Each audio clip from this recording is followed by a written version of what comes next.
Due to strong language, viewer discretion is advised. Today on an all-new Dr. Phil. My daughter was murdered by her stepmother. Lily started coming home with bruises on her arms, legs, and back, burn mark on her neck. What's the hardest thing about this for you? As a mother, you're supposed to protect your children, and I failed. Why do you think she did this to your daughter? I believe that she killed her because... Let's do it. Have a good show, everybody. Here we go. I hate to see people suffering, and you've hurt long enough. Stand by, Dr. Phil. Wilson, take I'm going to get you the help that you need. In 5, 4, This is going to be a changing day in your life. Go, Dr. Phil.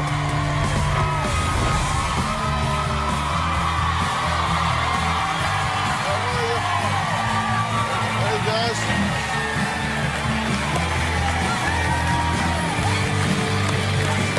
How are you? Good morning. Well, yesterday I talked to a stepfather who, I don't know, he just had a hard time hearing what I had to say. And I ended up spending the entire hour trying to get through to him. You'll remember. I know I'll never forget him. Take a look. I've about had enough of your mouth. Keep it up and I'm gonna spank your ass. Austin puts a big strain on my relationship with my wife. She always thinks that I'm being the bad guy. My husband is an abusive stepfather. He is verbally, mentally, and physically abusive toward my son. When Drew picked me up and threw me against the wall, it made me feel scared inside. You can take your little film and stick it where the sun don't shine. You threaten him? Define threatening him. Okay, I will. Quote, you better shut the up or I'll knock your teeth out. I'm just going to punch a hole in your chest. You know, man up and own it. You either do it or you don't. My daughter, Destiny, was diagnosed with mild to moderate mental retardation. She acts like she's the victim. What is your deal for being a weirdo? He punched me in the arm. I cried myself to sleep. You get really frustrated with your stepdaughter as well. Have you called her stupid and retarded? I've called her stupid and retarded a couple of times. Have you gotten physically aggressive with your daughter? He backhanded her in the arm. Did it leave a mark? No. Did I really hit her hard? No. Do you know how it sounds that you're physically hitting an intellectually disabled girl? I think I'm about done with this show. But the way things look right now, looks like that you guys are going to try to drill me here. And I don't think that's too cool. You want to know what I think, or do you care? Well, truthfully, I don't care, but I would like to hear what you got to say. I believe what you're doing is criminal. You don't realize the impact and gravity of what you're doing. You cannot be a loudmouth, abusive bully and succeed. Are you being a loudmouth, abusive bully? Apparently, I guess I am. No, I'm asking you. Did I just answer your question? No. Yes, I just did. Well, answer it again, because I'm not very smart. I think you're smarter than you're playing off right now, to be honest with you. Do you think that's what you're doing? Do you think you're being a loudmouth, abusive bully? Not what they think. What do you think? Or do you think you're doing what any reasonable person in a similar situation would do? To me, at the time, I don't feel like I'm being a bully when I'm angry and trying to get him to understand. When I'm not angry, looking at what I just seen, it looks like I was being a bully, and I'm not very happy about that. I can't tell you how happy I am and how hopeful I am to hear that two-part answer. The two-part answer was, it doesn't feel like it at the time. But when I look at it, I can see how it comes across that way. That was your answer, right? That was correct. That, to me, gives me hope, because you have the capacity for some insight. You can get some objectivity from it and look at it and say, I can do that better. I'm not saying that this 14-year-old boy, I raised two boys.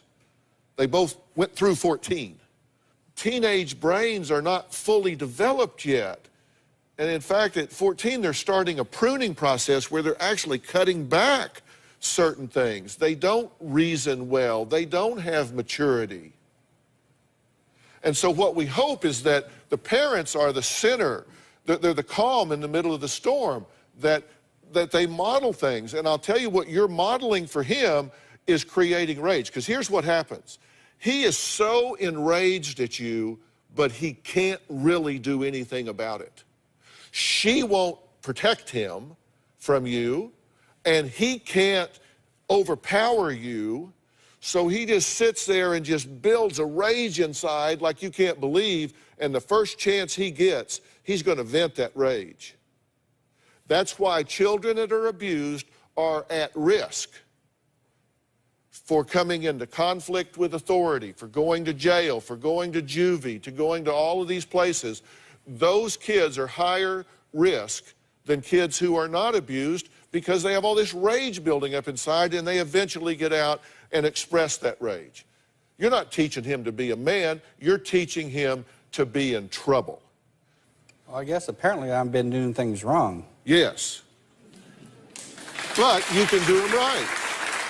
That's changeable. Look, that's the good thing about behaviors. Behaviors have a beginning and an end. When you stop doing it, it's over, right? And you have to stop doing it. You may not know this, but you are breaking the law. The law in Oklahoma is very clear. I looked up the child abuse statutes in Oklahoma, and let me tell you what it says with great specificity. Harm or threatened harm to a child's health, safety, or welfare, including but not limited to non-accidental physical or mental injury, sexual abuse, exploitation, or negligent treatment, including lack of provision of necessities such as food, shelter, medical care, etc., or abandonment. Now that means you and you are breaking the law. I'm just getting started. What I need to say to get through to Drew, plus, where is Brenda's ownership in all of this? You said, and I quote, "Sometimes I think I should just have never gotten with Drew. The kids would be safer, but I'm afraid of being alone."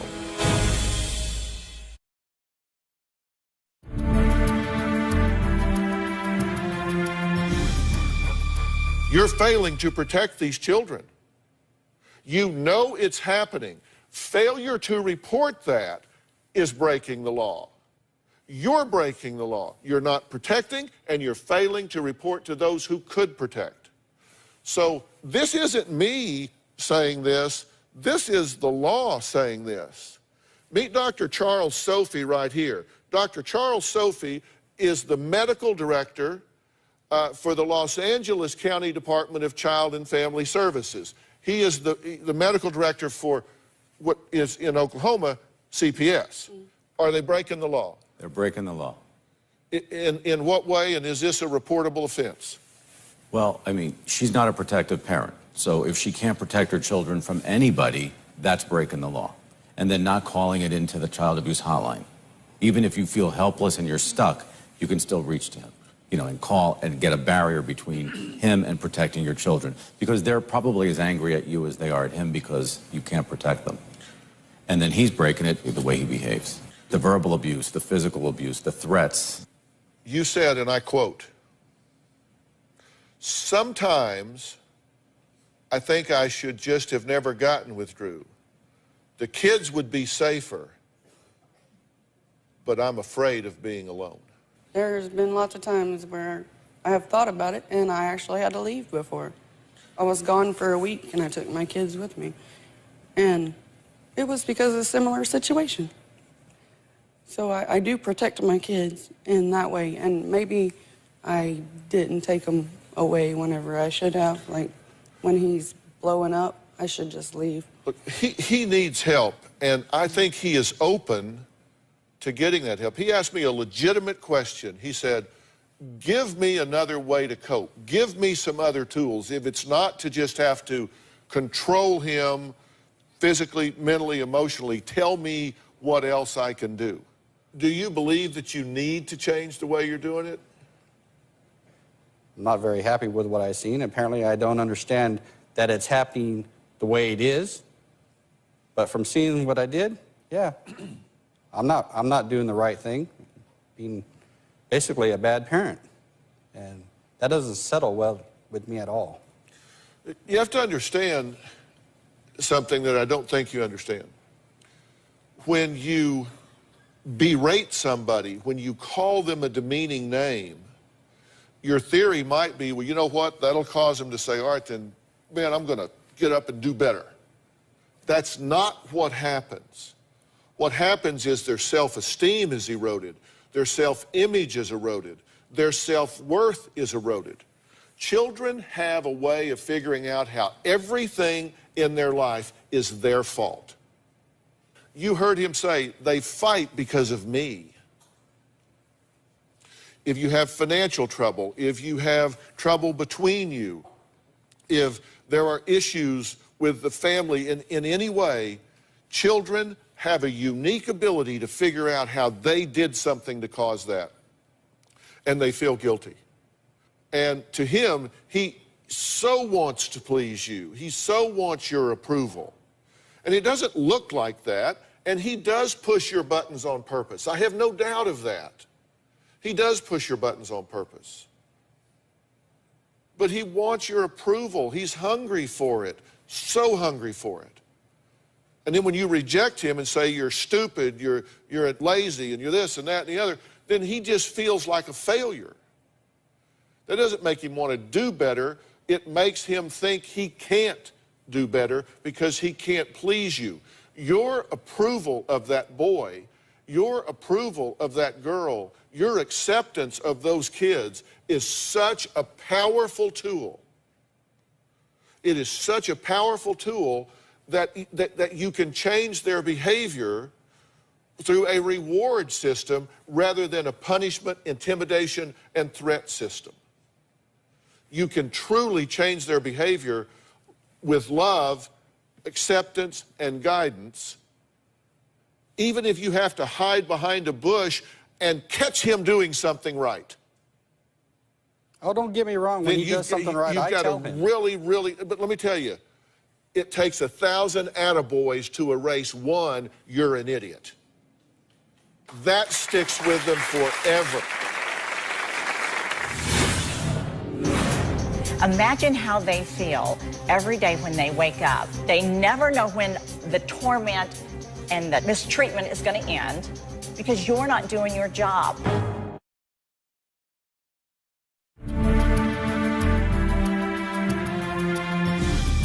Robin and I work in the foster care system. We're national spokespersons for CASA, the Court-Appointed Special Advocates Program nationwide that helps foster children navigate the foster system, particularly through the courts. And she is a passionate advocate about domestic violence, violence in the home, particularly involving children. Come up here. Robin, come up. I want you to meet her. I want you to meet this woman.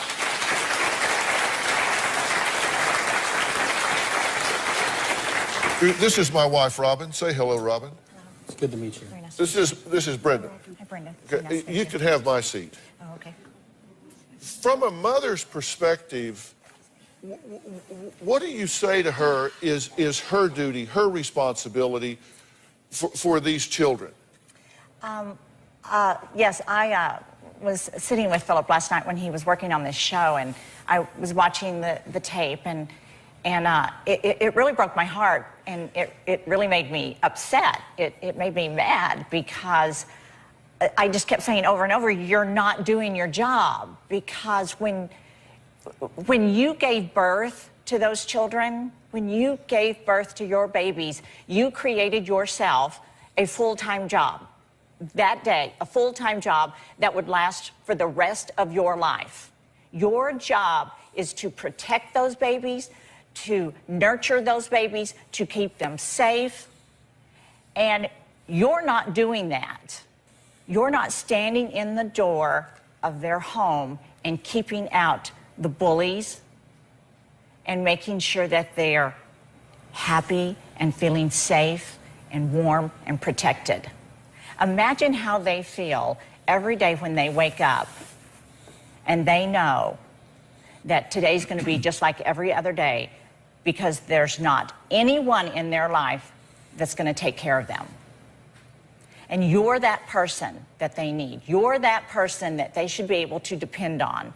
You're that person that they should be able to say, I have one person in my life, my mother, that will make sure no one bullies me, torments me, mistreats me, calls me names. She's always going to be there for me, and you're not doing that for them. Where would you be as a mother if anybody treated either of your boys in that way? And you have grandchildren now. If somebody was yelling or hurting Avery or London, how would you feel about that? Well, first of all, that would absolutely never happen. I would never, ever allow anyone to ever take one step towards harming my children or my grandchildren. I would never, ever allow anyone to cause harm to my children or my grandchildren. What do you think the chances are that I would ever allow this man to speak to my children or to speak to me like he speaks to your children or to you? What do you think the chances are that I would let him speak to me that way? Never. Because men like him only treat people like that that are defenseless and that can't fight back, because they're just big schoolyard bullies. And they only treat people like that because there are other people who allow them to do it. And that would be people like you. Why did you say last night that at his heart you don't think he's a bad guy? Because I think that when he's ranting and raving and saying all those things to your children, I never ever see him stop and really look at them. All I could see in the video was them thinking, is this ever going to end? Is he ever going to quit? Is she ever going to step up and make him stop? But he doesn't even notice. All the time. I do. I mean, this has that's been what I don't going on understand. for years. Ever. This has been going on for years. You have not done what you have to do to protect these children. This guy can do better. He can do a better job. He is not dumb and he is not unmotivated. He came here because at his core, he knows and he wants to do better. I would love to be happy. It would be the most important thing in my whole life to be happy. I have been trying and trying, and not everything works.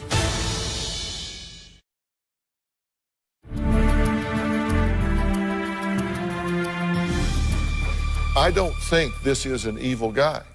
I think your behavior is unacceptable. I think at some level you know that, but we do what we know how to do. But he's here. He came here, and I think said to me in honesty, you give me a better toolbox, I'll use it. I don't think, because when you're raging like that, you must be miserable inside.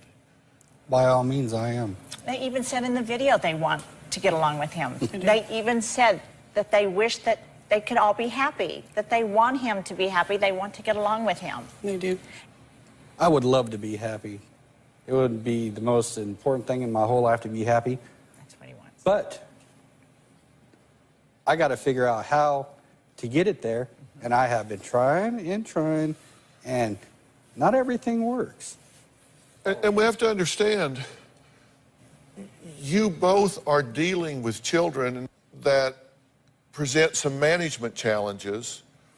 Your son is diagnosed with ADHD and bipolar. Right. It's not like I don't get that, you don't have a perfect child there in terms of their behavior, but he is a perfect child because he's your child. And every child is perfect in their own way.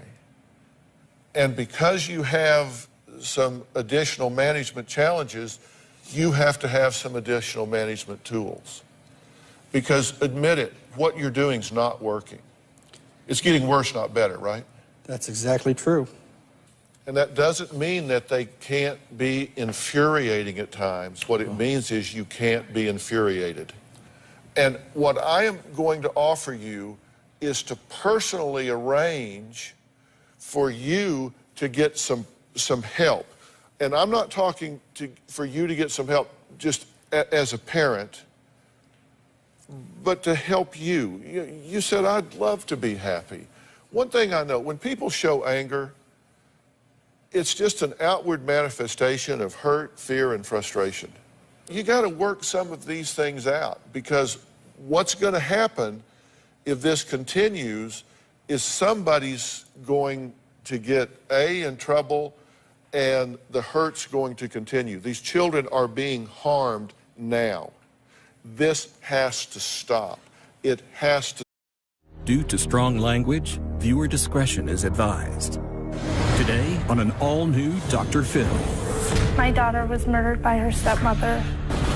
Lily started coming home with bruises on her arms and legs and back, burn mark on her neck.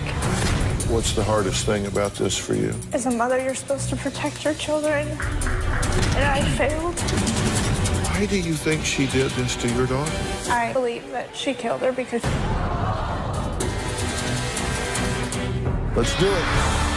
Have a good show, everybody. Here we go. I hate to see people suffering, and you've hurt long enough. Stand by, Dr. Phil. Roll 70. Take. I'm going to get you the help that you need. In 5, 4, This is going to be a changing day in your life. Go, Dr. Phil.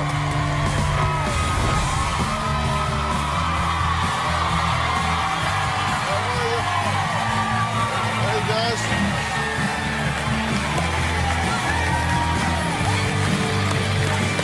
How are you? Good morning. Well, yesterday I talked to a stepfather who, I don't know, he just had a hard time hearing what I had to say. And I ended up spending the entire hour trying to get through to him. You'll remember. I know I'll never forget him. Take a look. I've about had enough of your mouth. Keep it up and I'm going to spank your ass. Austin puts a big strain on my relationship with my wife. She always thinks that I'm being the bad guy. My husband is an abusive stepfather. He is verbally, mentally, and physically abusive toward my son. When Drew picked me up and threw me against the wall, it made me feel scared inside. You can take your little film and stick it where the sun don't shine. You threaten him? Define threatening him. Okay, I will. Quote, you better shut the up or I'll knock your teeth out. I'm just going to punch a hole in your chest. You know, man up and own it. You either do it or you don't. My daughter, Destiny, was diagnosed with mild to moderate mental retardation. She acts like she's the victim. What is your deal? Quit being a weirdo. He punched me in the arm. I cried myself to sleep. You get really frustrated with your stepdaughter as well. Have you called her stupid and retarded? I've called her stupid and retarded a couple of times. Have you gotten physically aggressive with your daughter? He backhanded her in the arm. Did it leave a mark? No. Did I really hit her hard? No. Do you know how it sounds that you're physically